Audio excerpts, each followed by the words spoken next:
All right, let's start working on this week's homework. So for the first one here, number 1, it looks like here we have just a straight multiplication rule. Keep the base the same, 2 and 2 and 2, those are all the same. So then we add the exponents, 8 and 9 make 17. For the second one here, combining the bases, since the exponents are 2 and 2, we can go ahead and multiply those bases. 8 times 9 is 72, so that one's also true. This one here, though, they combine both those rules. So they combined the bases, 8 times 9 is 72, and they'd actually changed the exponent to a 4. So that's false. It would have been true if the exponent was a 2. This next one is also false. They've multiplied the bases, 2 times 2 is 4, and they add the exponents. We cannot do both of those things. Had the base been 2, this would have been correct, but as it's written, that is not correct. That's not going to work. All right, this next one, if you guys remember, we did this in class. So we're supposed to find x, y, and z. So essentially, we're just counting for x how many 2's there are. So right here we have 5 2's. Right here we have 7 2's. 5 and 2 for x makes a total of, 5 and 7 makes a total of 12 2's. For y, that's our 3's, so we have 4 3's here and 5 here, that's a total of 9. And then for z, that's our 5's, so we have 4 5's here and 7 here, that's a total of 11 5's. Alright, let's look at number 3 here. Han found a way to compute complicated expressions more easily. He said since 2 times 5 is 10, he looks for pairings of 2's and 5's and knows that he knows equals 10. So for example, we have 3 times 2 to the 4th times 5 to the 5th. That'd be the same as 3 times 2 to the 4th times 5 to the 4th times 5. So he took one of the 5's here and split it out. So now he has 4 2's and 4 5's. So he's going to rewrite it again. Now he's going to have the 3 and the 5 here paired up. Now he has all the 2's and the 5's together, right? So now with 2 times 5, both of them being 4 of those, we can make that 10 to the 4th. He says that's equal to 150,000. It says use Han's technique to compute the following. So 2 to the 4th times 5 times 3 times 5 to the 5th. To the 3rd. So we can multiply these two here, the 3 and the 5. So that'll be 2 to the 4th times 5 times 15 to the 3rd. Right, the exponent stays the same. We just multiply those numbers inside there. Let's see, down here.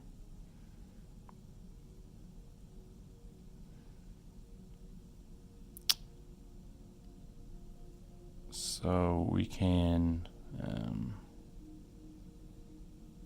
should we combine that with one of the 2's? What if we combine this 5 with one of those 2's? So that could even be 2 to the 3rd, right? I'm taking away one of those 2's and multiplying it by this 5. Times 10 times 15 to the 3rd. I don't know. We could. I'm not sure that either one of these is necessarily better than the other, but just another possibility there. So let's see here. I wouldn't mind getting rid of that 3 squared right here. So I could take out a 3 squared here. I could have 2 to the 3rd times 5 squared times 2 squared times 3 squared. And I'm going to multiply those by each other. The 3 times the 5 squared maybe.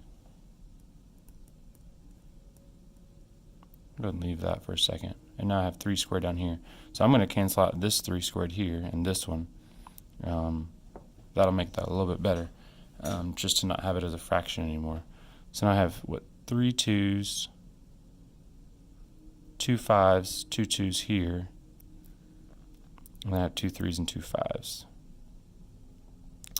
So I could go ahead and combine like these 2 5's and these 2 2's, and then go and combine that as well. So that would be, 2 to the 3rd still. I don't have anything else that's to the 3rd. There's no other base I can combine with this one. These two are both to the 2nd. These are also both to the second. So I could do 5 times 2 times 3 times 5. So 5 times 5 would be 25, times 2 would be 50, times 3 would be 150 squared.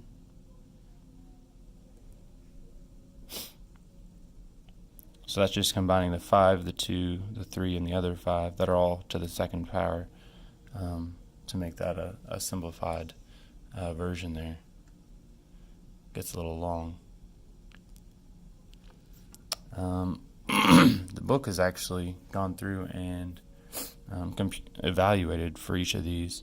If we go through and evaluate, this one would be 270,000, and this one would be 180,000. All right. Cost of cheese at 3 stores is a function of the weight of the cheese. So that's saying for whatever weight you have, there's only one cost. Says the cheese is not prepackaged, so a customer can buy any amount of cheese. Store A sells the cheese for $8 per pound. Store B sells the same cheese for B dollars per pound, and a customer has a coupon for $5 off the total purchase at that store. Store C is an online store selling the same cheese at C dollars per pound with a $10 delivery charge.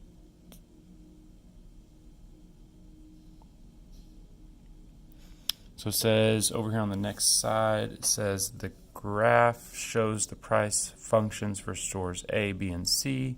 So we're supposed to match up stores A, B, and C with these graphs. So there's only one that starts at $10.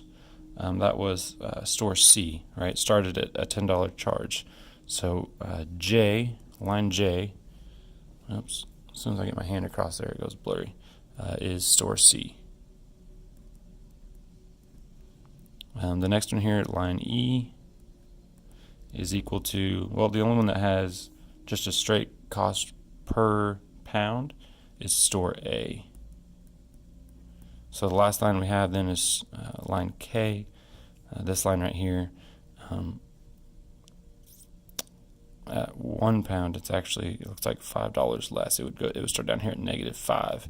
If this line was extended, it would have started right down here at -5 because of the $5 off the total purchase price. Store B has that coupon. So line K is store B. So this is part A right here. B says how much does each store charge for the cheese per pound. So it looks like we can certainly figure that out. So let's find some intersection points here and solve that. So starting at 10 for this one here, let's find another intersection point. Here's an intersection point. So it charges what, $5, $10, $15 for 5 pounds. So that's store C. Let's come down here and do that. So store C is $15 for 5 pounds. So that is $3 per pound. Store B, that's line K. So we could start here, and it looks like go even to right there. So that's $5 for 2 pounds. So if we do $5 for 2 pounds, 5 divided by 2 is $2.50 per pound. So we still need to do store A. So store A is the one that started here at the origin. This is the proportional line, right? It's straight and it starts at the origin. Looks like we start at 0. The next one we have that's like an even amount of money is at $20, and that's for 5 pounds. So it looks like this one's easily the most expensive. $20 for 5 pounds would be 20 divided by 5, $4 per pound. It says how many pounds of cheese does the coupon for store B pay for? Well, the coupon was for $5, and it's $2.50 per pound. So essentially, that's 2 pounds that it's paying for. right? Because you could buy 2 pounds for $5. Which store has the lowest price per pound? I'm sorry, the lowest price for a half pound of cheese?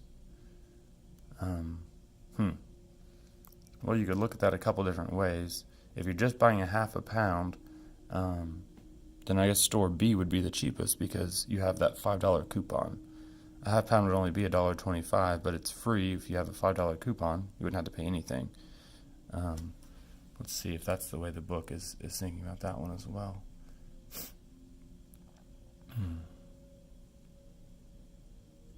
Yeah, it looks like the book shares my thinking. Well, and it's also the cheapest per pound, so I guess either way, that's going to be the cheapest for a half pound. We would say then store B. If a customer wants to buy 5 pounds of cheese for a party, which store has the lowest price? So I guess we could go back up and look at the graph, right? Here's 5 pounds. The cheapest price, it could actually be 2 different stores, right? That could either be store A, which is line E, or store B, which is line K. Looks like they are exactly the same, store A and store B, after that many pounds. So we'd say store A or B.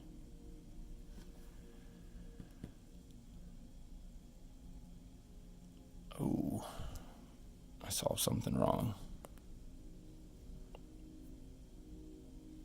Maybe that shouldn't have been 5 and 2. Which one was store B? K? Oh, I messed up on line K here with store B.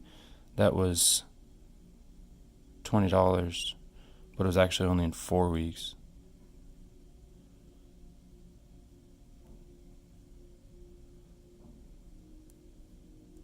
$20 over 4.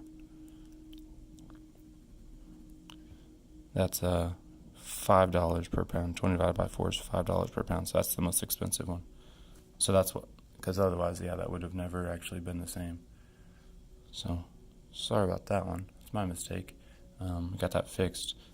This should have gone up $20 in 4 weeks. I started at 0 weeks there instead of 1 week when I was calculating the number of weeks here.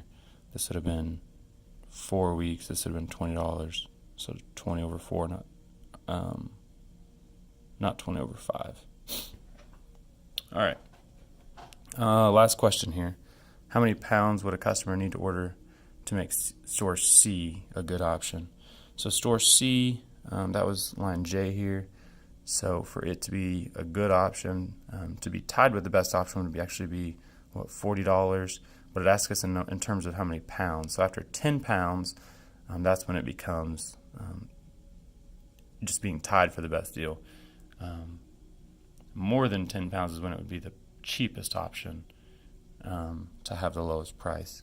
So we could say then that after 10 pounds, store C is the cheapest. All right, but before that, we see that looks like what store A is. So store C starts the cheapest until 5 pounds, then store E is the cheapest until 10 pounds, and then store C is the cheapest after 10 pounds. All right, let's go ahead and flip over and do the ones here from lesson 13.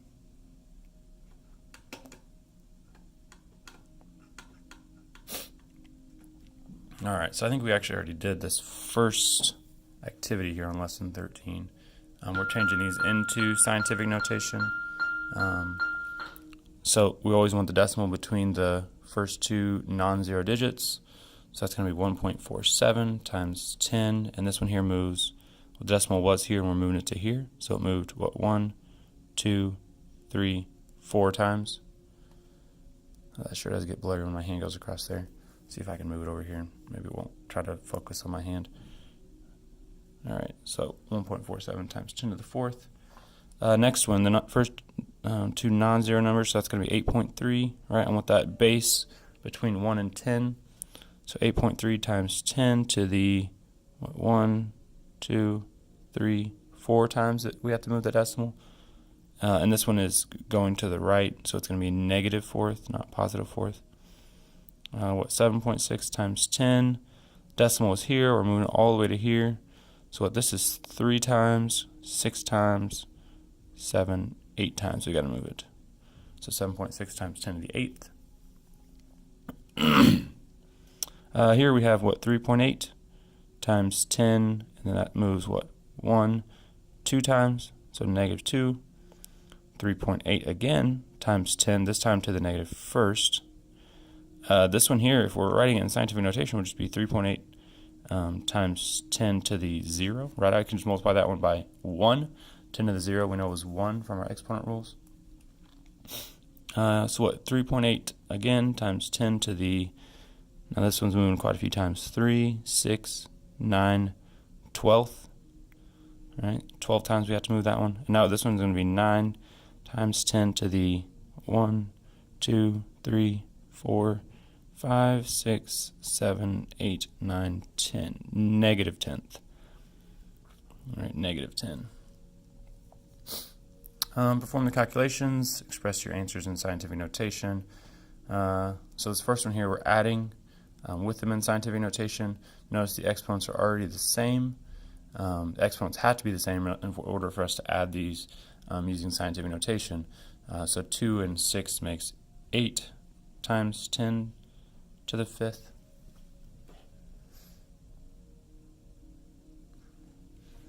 Next one's multiplication. So we can go ahead and multiply that 2 times that 4.1. This will be 8.2 times 10 to the 7th. So the exponents stay the same. We can multiply those bases together. All right. So same idea here. 1.5 times 3, that's going to be 4.5. Exponents are going to stay the same. Now we're squaring. And now notice we're squaring the whole thing, right? So we have to use our exponent rules here for a power to a power, which means we're going to multiply the exponents. We also have to square the 3 to make 9. 3 times 3 is 9 times 10 to the 6th. 3 times 2 is 6. Another multiplication rule here. Exponents are the same. So we can multiply the bases. 9 times 3 is 27 times 10 to the, that'll be 12th. All right, we add the exponents if we're multiplying those two together. Now, this isn't in scientific notation because it's 27, not 2.7. Right? I need it between 1 and 10. So I'm going to change that, make it 2.7 times 10. Now, I'm dividing this one by 10 to make it 2.7 instead of 27, so I have to multiply this one by 10. So that's going to be the 13th. All right, next one down here. Jay is making a scale model of the solar system. The distance from the Earth to the Moon is about 2.389 times 10 to the 5th miles. The distance from the Earth to the Sun is about 9.296 times 10 to the 7th miles. She decides to put Earth on one corner of her dresser and the Moon on another corner about a foot away. Where would she put the Sun?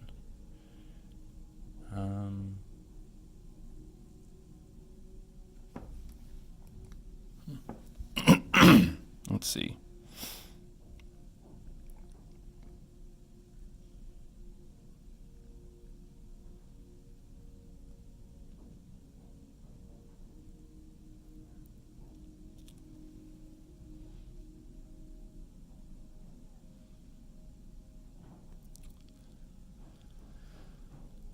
So we know that we can find here the distance from the Earth to the Sun by dividing.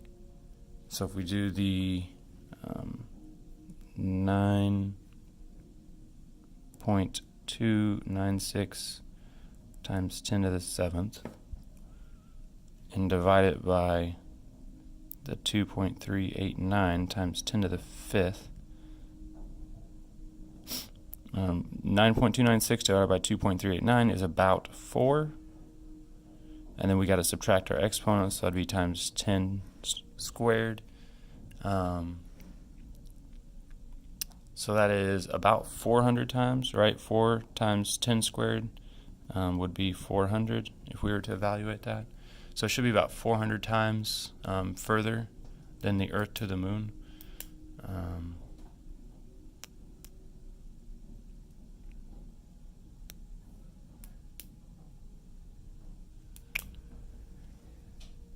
So not inside of our house even, right? If the house is on one corner, the moon's on another corner, it's got to be 400 times further than that.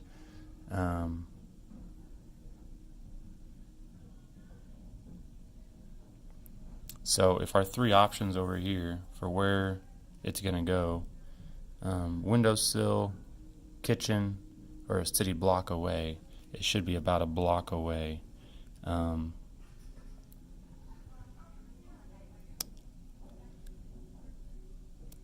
The book is saying Jay's dresser is about a foot long, which doesn't actually tell us that here in the problem, but I guess we're supposed to know that.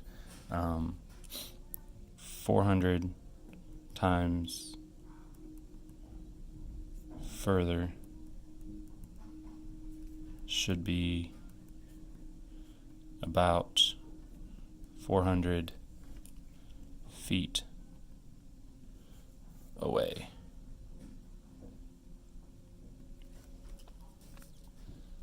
All right, last one. Graph for one equation, a system of equations. First thing we're supposed to do is write a second equation for the system so it has infinitely many solutions. Remember, infinitely many solutions means it should have the same slope, but a different y-intercept. So y equals, let's find the slope. Starting at -3, we go up to 2, so that's up 3, right 2. So our slope is 3 over 2, or we could write that as 1.5 if you preferred. That is positive, so 3/2 x. Now our slope just has to be, our y-intercept just has to be different from -3. So you could put anything here except for -3. So let's just put +1. You could have even left it blank, right? That would have been different from a -3 intercept. So let's write a second equation whose graph goes through 0, 2. So the system has no solutions. Ooh, that was infinitely many solutions. I goofed that up. That should be the exact same. So this one shouldn't be -1. It should be, or +1. It should be -3. Right, we want them to be the exact same. It has to have, it basically just be that same equation. Now we're doing one with no solution.